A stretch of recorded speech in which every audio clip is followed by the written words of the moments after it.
Hi Charlie, today I wanted to talk to you about another interesting thing that I noticed in the Costco Connections magazine in their February 2025 edition. Now, I think we all know that Costco isn't sending out these magazines out of the goodness of their heart. They're doing it because they think that it will bolster Costco's attractiveness and increase sales for Costco in the long run. And one of the ways that Costco Connections kind of sneakily tries to promote its products is not just by outright advertising that this product costs $80 and it's $20 off, so you need to buy it now. No, it's by writing these informative articles about certain products and services that Costco provides, and also slipping in a ton of references to how Costco is the best place to obtain this product or service. And one of the best examples of this that I found was an entire article dedicated to promoting the Costco Travel program. And I think you'll see exactly what I mean when I show you the magazine page. So this is the Costco Travel article that I was referring to. And while I'm not going to get into the details of every single travel featurette included here, I will give you a rundown of some of the locations that are advertised here. Those locations are Aruba, that's in the Caribbean, Scandinavia, Italy, Greece, San Diego, that's in California, Bahamas, Iceland and Greenland, and Ireland. And in each of these featurettes, Costco Travel is specifically and explicitly thanked for facilitating such a wonderful trip.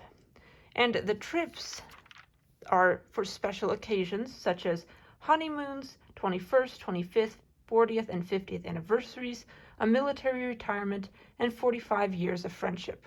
Now, I'm not going to lie, some of these trips sound extremely cool, especially the trips to cold or rainy places like Ireland, Iceland, Greenland, and Scandinavia. But what intrigued me most about these little featurettes is that they don't mention anything about the price of these trips. Because as we all know, even just traveling out of state is not free. It's actually quite expensive, and all of those stops at McDonald's for food really add up.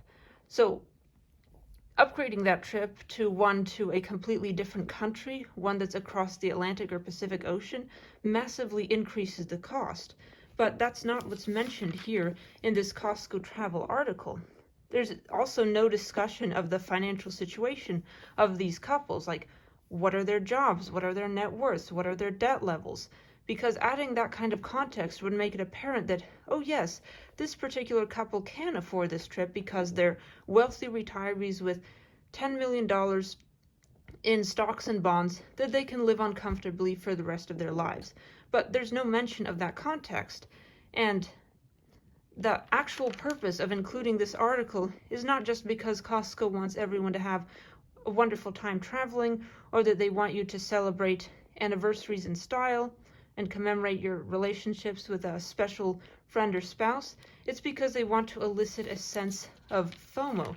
They want their viewers, their readers, to be looking at articles like this and thinking, oh my gosh, I have that special event coming up, and boy, do I wish I could be like these couples in all of these wonderful locations, having this wonderful time, making all these wonderful memories. And then you start getting that kind of emotional investment in this potential trip.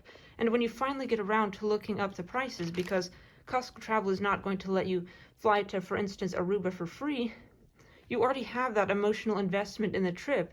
And even if the trip ends up being more expensive than you anticipated, you're going to have that emotional connection to it. And you're going to be willing to pay more to go on this trip than you might have been tolerant of had you not been so emotionally invested in this kind of trip. And I just want to make it abundantly clear that I don't necessarily think that Costco is trying to be malicious by showcasing the Costco Travel program in this way. I just find it interesting that they're omitting some pretty crucial pieces of information.